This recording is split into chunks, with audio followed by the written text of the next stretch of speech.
ಕಿರಣ್. ಅಮಿತಾಂಜಲಿ ಕಿರಣ್, ಈ ಒಂದು ಹಾಡನ್ನ ನೀವು ಕೇಳ್ತಾ ಇದ್ರಿ ಅಲ್ವಾ ಬೆಳಿಗ್ಗೆಯಿಂದ. ಬಹಳ ಅದ್ಭುತವಾದಂತಹ ಹಾಡು. ಕರೆಕ್ಟ್.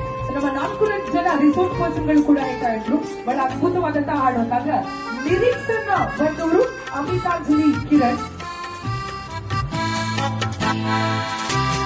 ಕೇಳಿ ಸಖಿ ಬಾರಿ ಸಖಿ ಮಾತನಾಡುವ, ಕೇಳಿ ಸಖಿ ಬಾರಿ ಸಖಿ ಮಾತನಾಡುವ.